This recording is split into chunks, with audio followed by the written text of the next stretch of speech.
And yeah, speaking of working for the Who, am I right in thinking your first ever Who commission was that picture of Keith Moon, that picture of Keith Moon with the football covering a Yeah, certain it part of was. his body?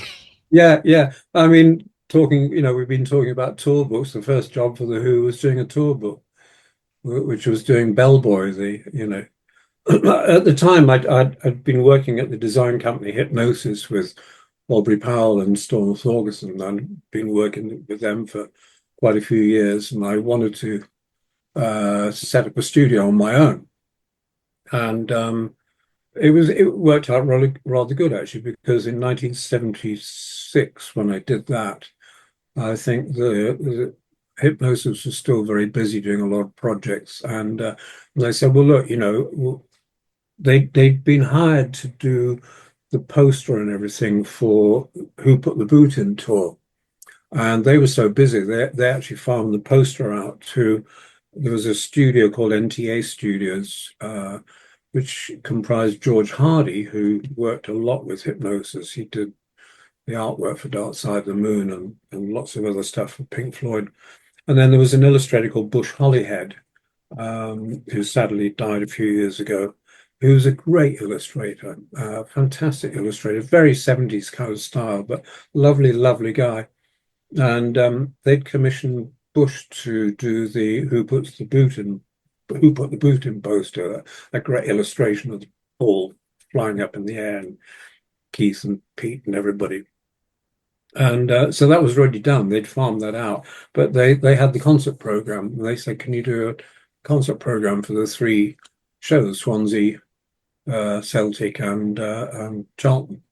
I said, "Sure, fantastic." I've never worked for the Who. It's great. And I went along to Trinifold, which in those days was in Kingly Street, a couple of doors down from where the old Bag of Nails used to be.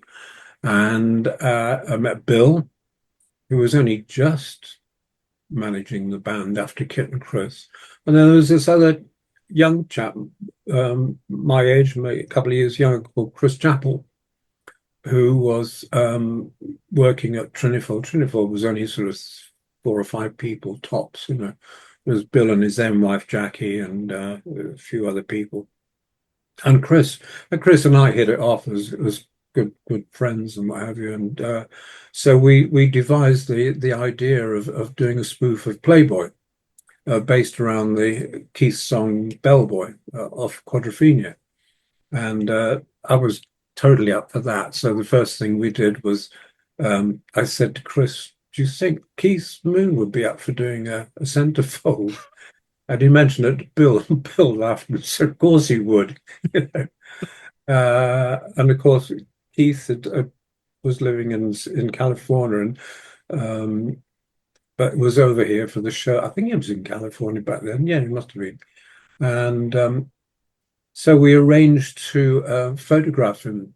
Um, I couldn't take photographs back in those days, and so I asked Storm at Hipgnosis, would he take this photograph for me? And Storm reluctantly agreed.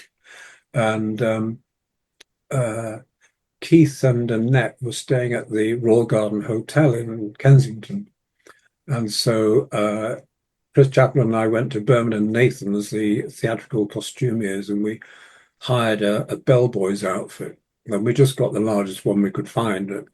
It turned out it wasn't quite big enough because Keith had put a bit of paunch on by then, as you can see in the Who Are You cover. Anyway, he was totally up for it because it was dressing up and it was fun and what have you. And I was slightly nervous going to a hotel room to meet Keith. And so we turned up there, Chris and I, with his costume and a football, and Keith was more than welcoming and come in and all the usual kind of stuff, calling everybody dear boy, of course, and putting on this public school accent all the time. Um, and Annette hurriedly got dressed and went off shopping, leaving us to it. And I remember the hotel room as a bit of a tip. There were things like bedside tables which were upside down on the floor. You think, why?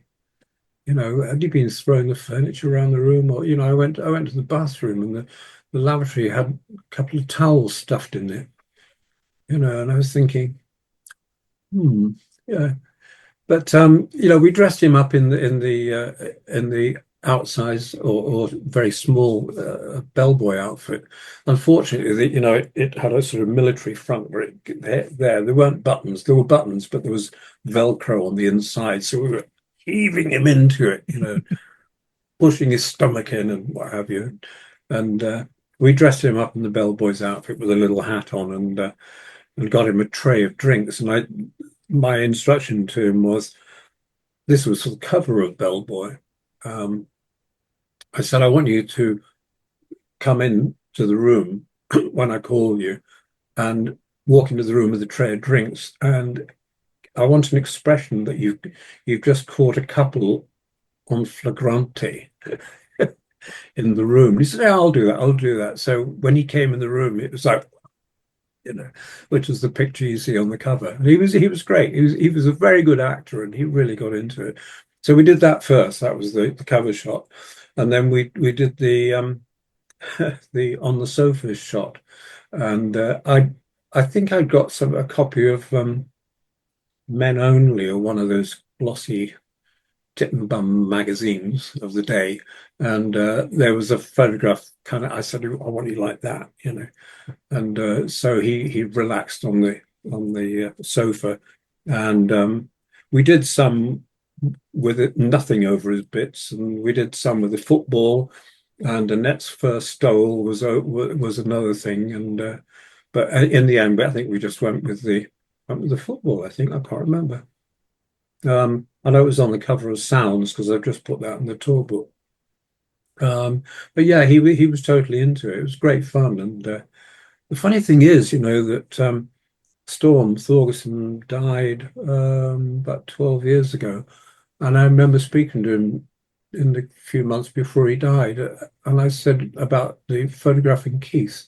And Storm had absolutely no memory of the day at all.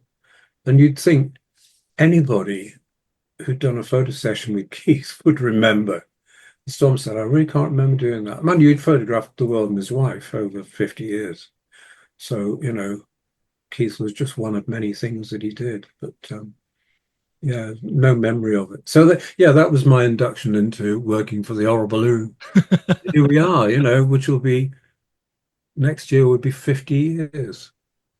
50 years. Wow, congratulations. I know I've got a good friend of mine who was similar to myself, and he did a few album covers, but he also did a lot of interior design, and amongst the things he designed McCartney's offices in Soho Square. Everything from the door handles to the carpet to and his biggest achievement was he designed the Bieber store in Kensington, the big superstore. You're probably too young to remember that, but it was huge at the time. And I was telling Steve Thomas about this, and he said, "Well, how long have you been working for the Who?" And I said, "Well, then I said 44 years or something." He said, "Oh, you must have a good contract." And I said, "I haven't got a contract." He said, "Fuck you." He said, "You worked for somebody for 40 something years with no contract." He said, "That's amazing." I said, "Yeah, yeah. Maybe I should ask for one." But he said, "No, don't do that. You'll spoil it." Is it like Keith's famous quote that I've just been sitting in for the past 44 years? They never told That's me I was right. actually. Yeah, yeah, yeah. I mean, that's right, because I think after the first gig, didn't Roger say, uh, "Oh, well, one of the first gigs, I think it in Streatham," and Roger said, "Well, we'll see you tomorrow. We'll pick you up tomorrow." So, what a way to go! Yeah. And I'm not sure if it was your first ever interaction with the Who, but I know you told me recently that you actually booked them to play a gig in Nottingham in 1965. Yeah, and well, 1965, I'd left school in 1962, and then I went to the local art school to do a sort of uh, starter kind of course, and then you go off to some big art school to do your BA degree in art, and it was the beginning of the 60s, and in my group there were I don't know, about a dozen people, some girls, some boys, and all the boys went off and did fashion design, including myself, and all the girls went off and did sculpture. Totally the opposite. You kind of think, well, all the girls would do fashion, but we all wanted to be fashion designers, including myself. So I went off to Nottingham School of Art, and I did 3-year BA course in fashion and textiles, and I sort of got into the whole scene in Nottingham, which was great. It was nice living in. I'd never lived in a city, I'd always lived in small towns or villages and stuff. So here I am in Nottingham, which seemed huge, and it was a great scene. It was fantastic, and there was a good scene for young kids and certain bars and things you went to, which I guess they're still going. And there was a great club in Nottingham called the Beachcomber Club in the old Lace Market, which was fantastic. And I saw a lot of bands in the Beachcomber, including an all-nighter in '66 with Jimi Hendrix Experience, and the support was Jimmy Cliff. Oh wow. Yeah, I mean it's fantastic. So saw a lot of bands there, and the art school also used to organize. Well, they'd have an arts ball once a year, and we had various bands there, the Nashville Teens, and we had the Kinks one year who were fantastic, and the promoter who was selling us the Kinks said, well, you can have the Kinks, but they'll be £600. And now, if you want to support band, I got this other band which you can have for 80 quid for the night. They're called the Bonzo Dog Doodah Band. So we said, yeah, we'll have them. Because what happened, I wanted to have a kind of say on which bands that we booked.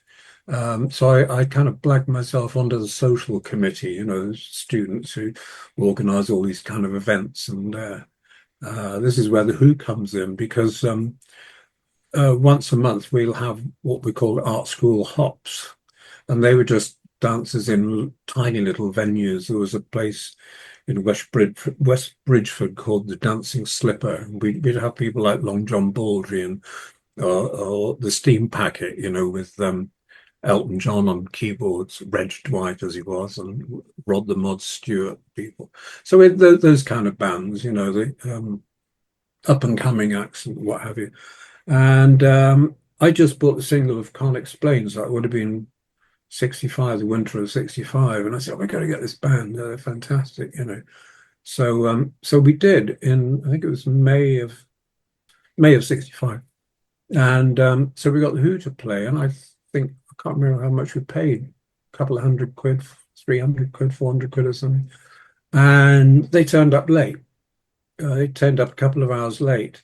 And the venue was Nottingham's answer to the Cavern Club. It was called the Dungeon Club, and it was a shitty old cellar in the back end of Nottingham. But it was great, and it was a good venue, and they got loads and loads of bands there and what have you. And we'd been commissioned to decorate it because the chap who owned it said he wanted it decorating in a kind of, make it jazz it up a little bit. And he said he was prepared to pay for 2 crates of beer if we would do it overnight. So we went there. I think it was for a couple of nights, and we sort of painted it in op art, black and white op art kind of thing, as it was 65, I guess. Yeah, it was 65, and so that's where we had the Who, and the Who turned up 2 hours late, by which time all the students were pretty pissed anyway, and the Who played. They were fantastic. Funny enough, I don't remember John, which is not surprising, with John just standing at the back, not doing very much. And I can't really remember Roger, but I do remember Keith, and I remember Pete, because me being a fashion student, I was into kind of modism and that whole kind of stuff, and not directly a mod, but I was interested in clothes, so I was checking this guy out and thinking, he's kind of pretty cool looking guy, and skinny guy, and doing the windmilling and wiggling his backside and all that kind of stuff that Pete did, and the Birdman, all this kind of stuff. And I thought this guy's really got it down to a T, and I was very impressed with him. And so yeah, that was my first involvement. I mean, I didn't speak to them or meet them or anything like that, but yeah, I got the record and I got to see the band, for nothing.